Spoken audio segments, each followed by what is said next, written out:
Lundi 17 mai 2021, vous êtes dans le journal de RTI 1. Bonjour à tous, voici les titres. Alassane Ouattara en France pour le sommet sur le financement des économies africaines. En marge de cette rencontre, le président de la République de Côte d'Ivoire a échangé avec la directrice générale du Fonds monétaire international, Kristalina Georgieva, et le directeur général des opérations de la Banque mondiale, Axel Van Trotsenburg. En Côte d'Ivoire, bientôt de l'eau en abondance dans les robinets à Bobo PK18 et à Nonkouakouté. Deux quartiers actuellement en proie à une pénurie d'eau. Le ministre de l'Hydraulique, Laurent Gbagba, a visité récemment les populations et a annoncé des travaux pour mettre fin à leur calvaire. Enfin, le conflit israélo-palestinien. L'armée israélienne a bombardé hier la maison d'un dirigeant du Hamas dans la bande de Gaza. Le Fonds monétaire international et la Banque mondiale aux côtés de la Côte d'Ivoire. Le président de la République, Alassane Ouattara, a échangé récemment avec la directrice générale du FMI, Kristalina Georgieva, et le directeur général des opérations de la Banque mondiale, Axel Van Trotsenburg. Deux audiences du chef de l'État ivoirien en marge du sommet sur le financement des économies africaines. Les explications de Viviane Haïma. À l'invitation du président français Emmanuel Macron, le président de la République Alassane Ouattara est depuis ce samedi 15 mai à Paris pour participer au sommet sur le financement des économies africaines, dont l'objectif est de mettre en place un soutien financier important destiné aux économies des pays africains, durement éprouvés du fait de la pandémie de la Covid-19. En prélude au sommet, le chef de l'État ivoirien a eu un entretien ce dimanche avec la directrice générale du FMI, Kristalina Georgieva. Le Fonds monétaire international est un grand financier des pays du continent africain. La directrice générale, Kristalina Georgieva, s'est réjouie de la bonne coopération du FMI avec le gouvernement ivoirien dans le cadre des différents programmes de financement de l'économie ivoirienne. Elle a fait savoir que le FMI est prêt à mettre à la disposition de l'économie ivoirienne une allocation spéciale d'un montant de 1 milliard de dollars US sous la forme de droits de tirage spéciaux. Le président de la République a eu un second entretien avec le directeur général des opérations de la Banque mondiale, Axel Van Trotsenburg.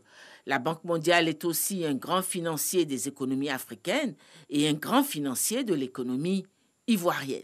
Nous avons passé en revue la coopération entre la Banque mondiale et la Côte d'Ivoire. Les choses se passent bien et nous sommes engagés à continuer ensemble et à donner encore plus de résultats aux populations qui vivent en Côte d'Ivoire. J'ai retiré l'engagement total de la Banque mondiale de faire le plus possible de s'engager financièrement.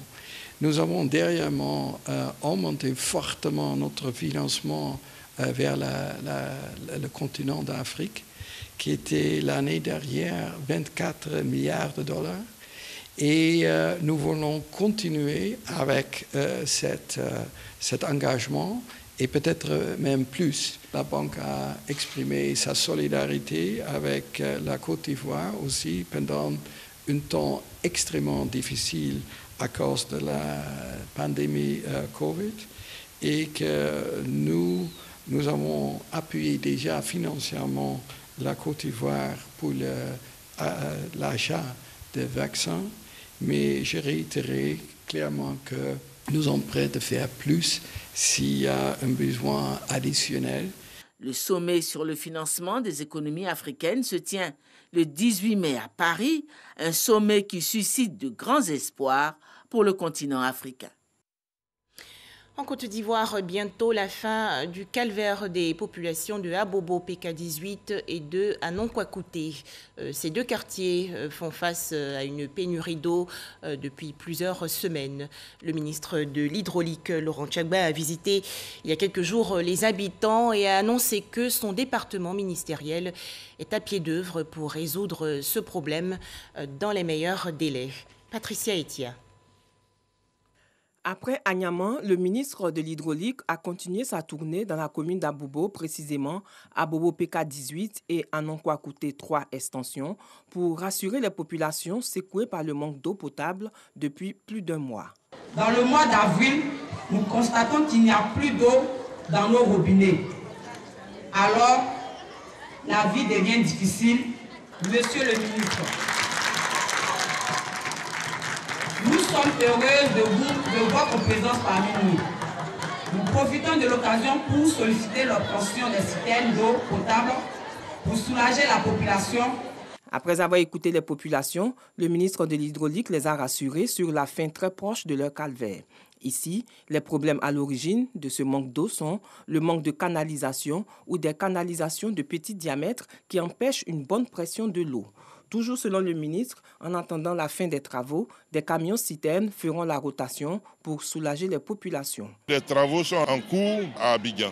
Lorsque ces travaux seront terminés complètement, les problèmes d'eau à Abidjan, à PK18, à Agnaman, à Benjerville sont des problèmes qui seront réglés. La tournée du ministre de l'Hydraulique, Laurent Tchaba, dans les quartiers connaissant des perturbations en approvisionnement en eau potable depuis quelques semaines, a débuté le mardi dernier pour prendre fin ce vendredi.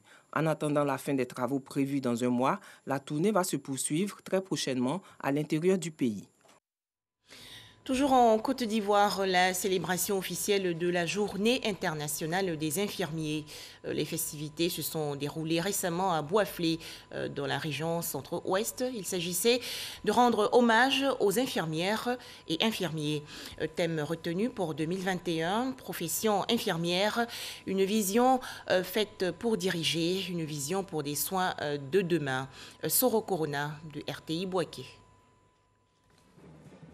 Boisflé, capitale de la région de la Maraoué aux couleurs de la Journée internationale des infirmiers.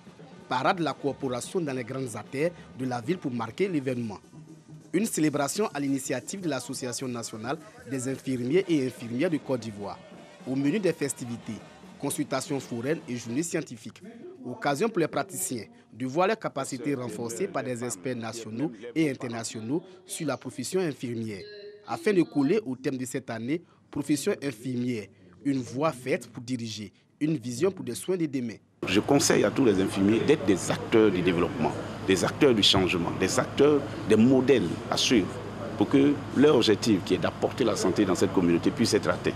Engagement donc des infirmiers à offrir des soins de qualité. Nous devons être ces agents qui donnent le sourire aux personnes découragées. Lorsque le patient franchit la porte du centre de santé, il doit se sentir guéri à cause de ton accueil. Les autorités présentes saluent l'initiative de promotion du métier d'infirmier.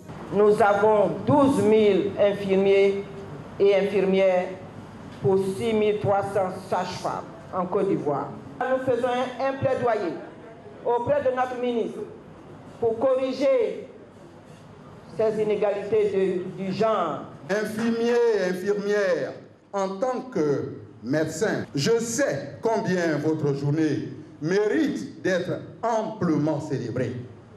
Parce qu'il est inacceptable de la laisser passer sous silence. Le gouvernement ivoirien mesure bien la portée de vos actions. C'est pourquoi, face à la pandémie à coronavirus, le président de la République, Son Excellence M. Alassane Ouattara, a pris des mesures pour le paiement des primes spéciales depuis la fin avril 2020 et ces paiements se poursuivent jusqu'à ce jour. Les meilleurs infirmiers et acteurs de la santé ont été distingués au cours de cette célébration. La Journée internationale des infirmiers est célébrée le 12 mai de chaque année. L'événement est à sa 5e édition en Côte d'Ivoire. Voilà, restons vigilants, restons tous prudents face au coronavirus et respectons bien sûr les gestes barrières.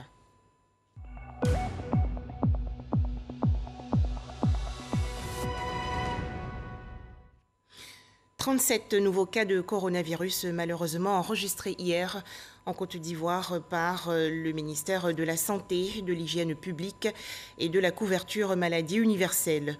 Le pays compte actuellement 46 656 cas confirmés de coronavirus, 46 079 personnes guéries, 298 décès et 279 cas actifs.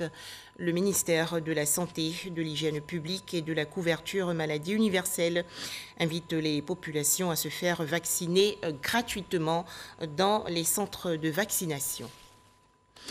Elles ont compris les bienfaits de la vaccination contre le coronavirus. Les populations de San Pedro, dans la région sud-ouest du pays, ont pris d'assaut les centres de santé. En effet, plus de 1000 personnes vaccinées en 2 jours.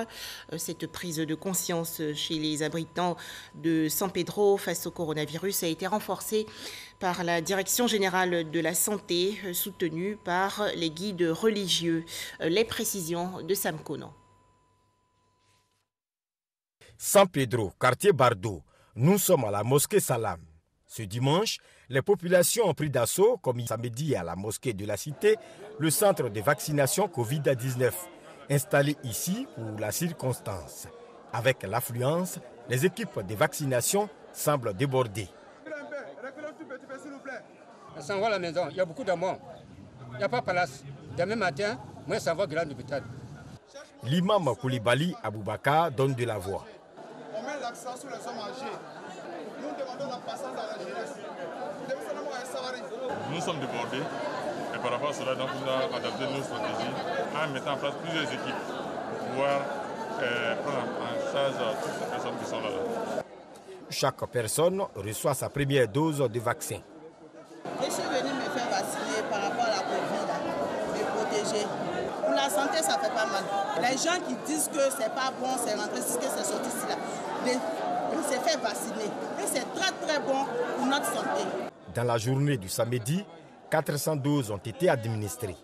Ce dimanche, 750 autres doses ont été injectées.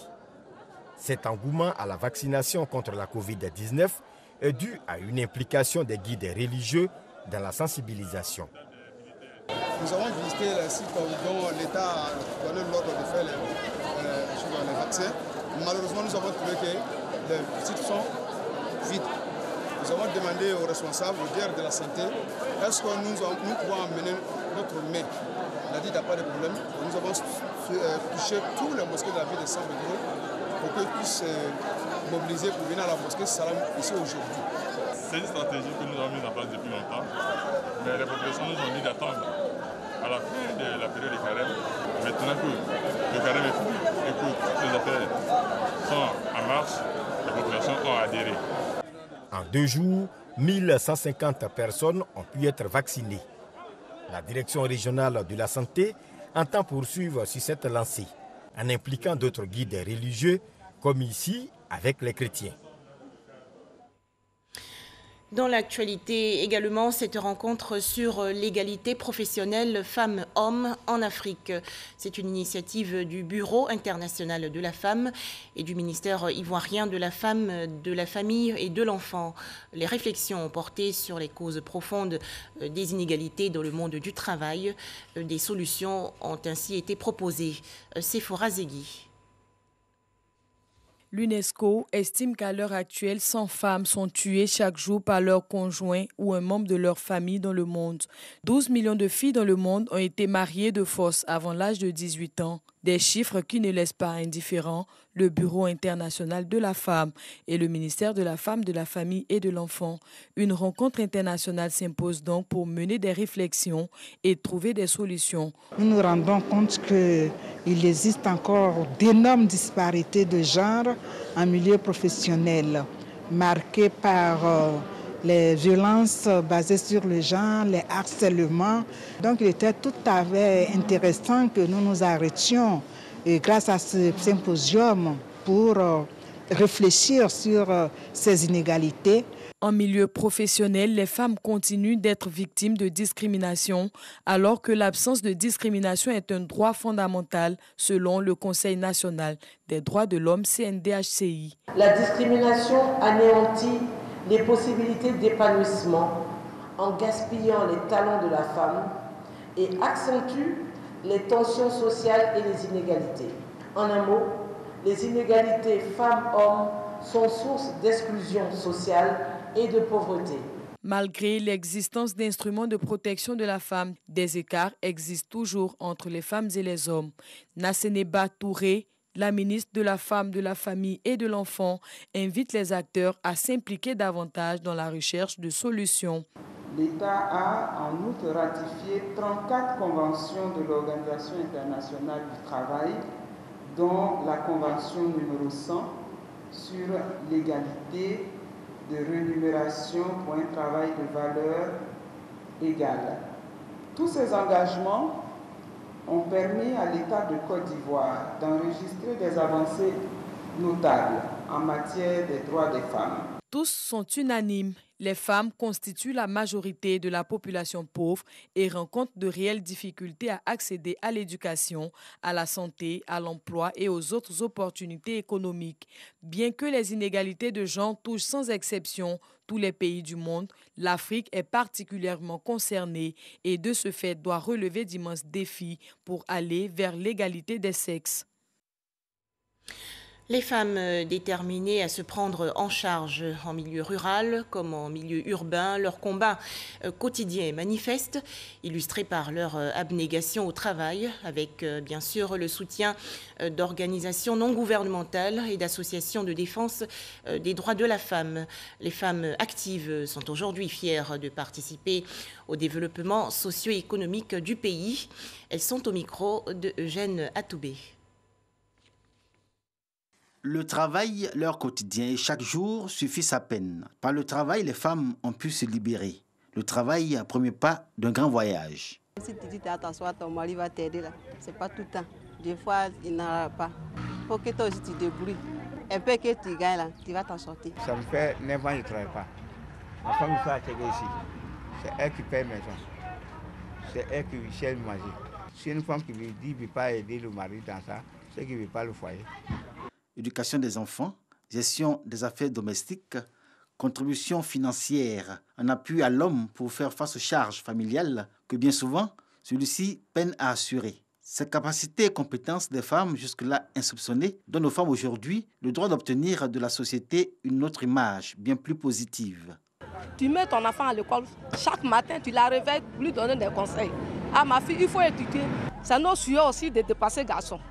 La femme, c'est l'être qui est beaucoup déterminée. Elle peut contribuer énormément dans l'avancée sur le plan d'abord économique, politique aussi et social. Les autorités doivent toujours favoriser un espace pour que la femme puisse s'épanouir réellement dans la société. À 3 km de Yabayo, en direction de Soubré, le village de Zerbeu, une atmosphère de funérailles enveloppe le village. Les femmes sont en première ligne dans les rituels car, selon la tradition en pays BT, les funérailles sont un moment de démonstration de leur capacité à répondre aux exigences de la tradition en termes de présence financière. Quand je vais au funérailles, je vais au village. Je ne peux pas participer parce que je n'ai pas les moyens. Je n'ai pas de considération parce que je n'ai rien. J'ai trouvé que m'asseoir, attendre pour que l'homme me donne, je préfère m'engager dans les exécutifs. Je suis capable de m'en sortir sans l'aide d'un homme. Et à Zerbeu, les femmes ne font pas profil bas grâce à ce qu'elles obtiennent de leurs activités. On les remarque. Et chose frappante dans cette société où la vie de la femme ne comptait guère, elles ont droit aujourd'hui à la parole sur toutes les questions touchant à la vie socio-économique du village. Femme, avant, nos parents, elles n'avaient pas droit à une portion de terre dans le village. Mais avec le développement, nous sommes obligés de leur donner. Quand il faut le manioc, ils le vendent. Ils mettent l'argent à leur compte. Voilà. Donc ça fait partie du développement du village. Mais quand on dit d'envoyer de l'argent parce qu'on va avoir un château, bon, moi je paye pour moi, celles qui ont aussi les moyens payent pour elles. Tu es indépendante parce que tu as tes moyens sur toi. Tu es libérée, tu ne peux pas te soucier trop. Dans ce village de Zerbeu qui ploie encore sous le poids des préjugés de la tradition, les femmes sont vues sous un prisme bien différent. Pour autant, tout ne va pas comme sur des roulettes pour ce qui est de la reconnaissance de leurs droits. Mon mari m'a maltraité. On a fait planter les verres dans les champs de verre. Et bien, quand ça arrivait, Il m'a mis à la porte. On a prévu des activités où on va sensibiliser les femmes sur leurs droits. Si elles ont des soucis au niveau de la famille, si elles sont battues dans le foyer, si elles ne sont pas indépendantes financièrement, vers qui se tourner. Parce que plein sont même dans des campagnes qui n'ont pas accès aussi à l'information. Les femmes de Zergbeu bénéficient de l'encadrement de l'ONG Namané, avec laquelle elles ont réussi le pari de l'autonomisation. Elles veulent maintenant relever le défi de la reconnaissance de leurs droits et de l'égalité homme-femme. Les expériences personnelles douloureuses que chacune a vécues ou les violences subies par d'autres femmes dont elles ont été témoins les plongent dans une amertume teintée de colère. Aujourd'hui, pleines de courage, elles sortent progressivement de leur silence. C'est maintenant pour ces femmes le temps de la dénonciation. Quand j'ai pris le champ de cacao d'un monsieur là, qui a vraiment des problèmes, à 250 000 francs. Mais après, le champ a été incendié. Je veux parler, mais mon tuteur dit non, mais il faut laisser le droit de la femme. Les femmes ne sont pas enseignées dessus. Si moi, j'étais enseignée très bien dessus, je pourrais aller me plaindre. Donc ça, c'est l'ignorance qui nous tue. Que les femmes sont l'une des couches les plus ignorantes, malheureusement, de leurs droits. Nous organisons plusieurs sessions de sensibilisation, de formation à l'attention justement de toutes les organisations féminines. L'autre élément maintenant reste l'accompagnement en termes de moyens, en termes d'appui institutionnel. C'est une longue plaidoyer que nous faisons. La prise de conscience de ces femmes dans cette partie du sud-ouest de la Côte d'Ivoire est réelle. Elles aspirent à une société plus égalitaire au sein de laquelle leurs droits leur sont reconnus. À Gagnoa, 4 jeunes filles en sont le symbole.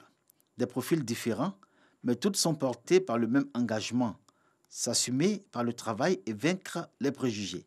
L'ONG Namané se fait fort de les accompagner dans cette quête légitime. Namané a pour objectif de pouvoir donner l'opportunité à nos jeunes sœurs de pouvoir se prendre en charge.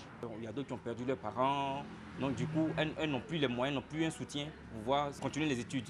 Elles viennent vers nous, on essaie de les orienter pour qu'elles elles-mêmes puissent se prendre en charge.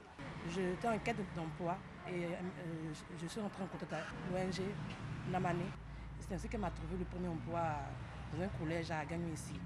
Hier, sans emploi et aujourd'hui enseignante dans un collège privé à Gagnoa, Estelle est commerçante à ses temps libres. Sa situation, elle la doit à l'ONG Namané. L'organisation non gouvernementale a également permis à d'autres jeunes filles à Gagnoa d'arriver à l'autonomisation. Exemple, à Séverine, bachelière qui n'a pu s'inscrire dans une université ou une grande école, faute de moyens. Nous la rencontrons en soirée, au quartier Zapata. La jeune fille a trouvé un emploi de promotrice d'une marque de boissons. Elle fait fi des préjugés pour se concentrer sur son boulot. L'essentiel, dit-elle, c'est de ne pas dépendre d'un homme ou de son copain pour assurer son quotidien. Le temps de reprendre ses études. Son objectif, soutenir sa famille et être actrice participant au développement de son pays. J'incite mes sœurs à participer au développement du pays parce que le pays nous appartient, donc on ne peut pas rester là s'asseoir et ne rien faire. Le pari est presque gagné. Elles ont des enfants, donc elles arrivent maintenant à se prendre en charge. C'est bien vu par certaines personnes. Par contre, d'autres aussi nous disent qu'on perd notre temps, que ces jeunes filles-là, elles ne vont pas terminer ce qu'elles ont commencé. Mais nous, on y croit et on pense qu'on va aller jusqu'au bout. Aujourd'hui, les jeunes filles, futures générations de femmes, suivent l'exemple de leurs devancières, en même temps qu'elles engagent le combat avec pour objectif la reconnaissance des droits des femmes, l'émergence d'une société sans discrimination où la femme est l'égale de l'homme. Un tout autre sujet à présent, à Tiasalé, dans la région sud du pays, les élèves des classes terminales encouragés pour le baccalauréat 2021. Ils ont participé récemment à un programme de 4 rencontres de coaching et de motivation, programme mené par le directeur administratif et financier de l'AGEROUTE, Brice Etienne Thiemélé. Les précisions de Franck Quadio. Passer de 40 à 70% de taux de réussite au baccalauréat 2021, engagement pris par ces élèves du département de Tiasalé. 250 lycéens au total engagés dans le programme Motive Action. J'étais vraiment très ému de participer à ce programme. Je remercie aussi M. Thiemélé, malgré un emploi du temps très chargé, qui nous a honorés de sa présence. Il nous a prodigué des conseils pour pouvoir relever le taux de 70% que nous avons décidé tout un chacun et ensemble pour le baccalauréat de cette année. fallait trouver le dispositif. Et donc, ce dispositif-là, nous pensons l'avoir trouvé en faisant intervenir un professionnel de l'entreprise pour que ce professionnel-là puisse accompagner par la motivation les élèves afin que les résultats du bac soient à la hauteur de l'ambition que projette la Côte d'Ivoire. Après la tenue le mois dernier de journées de formation et d'orientation initiées par la direction départementale de l'éducation nationale, le conférencier d'alors, désormais parrain de cette jeune génération, est sur le terrain. Brice Etienne Timele veut accompagner ses filleuls au baccalauréat. La Côte d'Ivoire a fait de moi ce que je suis aujourd'hui. Donc j'essaie d'apporter ma pierre à l'avancement de ce pays et ça passe par l'éducation. Ensemble, on prend un engagement avec ces enfants. Donc la motivation qui sera derrière, ça sera au soir de la proclamation des résultats. C'est ça, cette adrénaline-là, de savoir qu'on aura atteint le taux, on aura plus d'admis qu'habituellement. Donc c'est ce qui motive le plus. Au programme, 4 séances de travail qui permettront d'évaluer la progression des futurs bacheliers. En attendant, distribution de kits scolaires pour terminer l'année dans de meilleures conditions. Un mot à présent sur le projet pilote de certification à la norme ISO 37101 relatif au développement durable en Côte d'Ivoire. La Direction générale de la décentralisation et du développement local a organisé les 4 et 5 mai dernier un renforcement des capacités institutionnelles des communes de Port-Boué et de Yopougon. Les explications de Sephora Zegui. Les élus et agents des collectivités territoriales renforcent leurs capacités sur la question de la norme ISO 37101. Cette certification vient pallier les difficultés rencontrées par les mairies et districts dans l'exercice de leurs fonctions. Il s'agit, entre autres, des problèmes budgétaires, des insuffisances au niveau du management et du développement durable. La certification à la norme ISO 37101, un projet qui intervient dans le cadre du développement durable des villes de Côte d'Ivoire. Il est important pour les agents et élus locaux de la mettre en priorité. Tous les domaines sont concernés par ce développement durable. Donc aujourd'hui, c'est une très bonne chose qu'on puisse nous former à cela. Et la norme ISO 37101 est la bienvenue pour nous donner les outils nécessaires pour pouvoir aborder ce sujet du développement durable. Conformément à ses engagements internationaux, le gouvernement ivoirien, à travers la Direction générale de la décentralisation et du développement local, engage les collectivités locales dans des processus et programmes qui allient durabilité environnementale, solidarité et responsabilité sociale. Ces normes-là sont des normes internationales. Elles sont appliquées dans les pays développés. Et lorsque nous avons la chance de nous rendre dans ces pays-là, nous sommes admiratifs de la qualité du paysage. Nous sommes admiratifs du respect de l'environnement. Nous sommes admiratifs de la propreté que nous constatons dans les rues. Mais c'est des choses qu'on peut faire chez nous. Dans sa phase pilote, ce projet concerne les communes de Yopougon et Port-Boué, ainsi que 11 autres du district d'Abidjan. Des réjouissances à Elokato, village situé dans la région sud du pays. Jean-Philippe Mobio, le chef de ce village, a été intronisé le 8 mai dernier. Cérémonie en présence de plusieurs autorités. Les détails, Jean Djadji. Ça y est, Mobio Adja Jean-Philippe est le nouveau chef du village d'Elokato, village situé dans la localité de Bingéville. C'est en présence des 21 chefs de famille d'Elokato qu'il a prêté serment. Puis, le nouveau chef a exhorté les membres du village à œuvrer à la valorisation et à la pérennisation des valeurs culturelles traditionnelles, tout en affichant ses ambitions. Le village d'Elokato peut-être et doit être géré autrement. Car pour nous, implémenter la vision de la génération Tchagba au pouvoir est de faire du village d'Elokato un village moderne où tous ses habitants sont épanouis. Notre équipe dirigeante déroulera les 3 grands axes de notre future gestion que sont l'axe politique, l'axe économique et l'axe social. Cette cérémonie d'une haute portée culturelle a enregistré la présence de plusieurs autorités. Namizata Sangaré, marraine de la cérémonie, justifie les raisons qui l'ont poussé à joindre son image à cet événement. Après un parcours initiatique de 23 ans, la génération Tchagba a pris le pouvoir. Et Avant l'installation du nouveau chef, nous avons eu plusieurs ateliers de formation et le thème, le concept que nous avons développé ici à Elokato, c'est gérer autrement.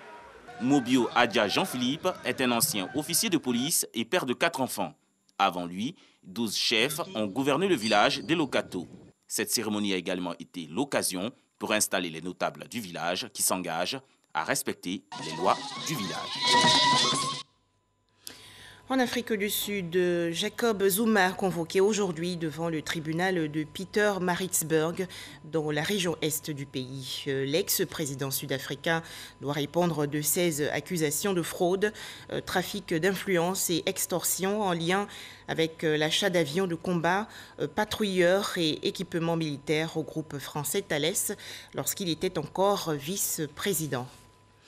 Enfin, l'escalade continue au Proche-Orient depuis le début, le 10 mai dernier, de ce nouveau conflit entre Israël et les groupes palestiniens armés de Gaza. 174 personnes, en majorité des Palestiniens, ont été tuées. À noter que l'armée israélienne a bombardé hier la maison du chef du Hamas pour la bande de Gaza, quelques heures avant une réunion du Conseil de sécurité des Nations Unies. Voilà, cette édition touche à sa fin. Journal à retrouver sur notre site rti.ci. Merci à tous.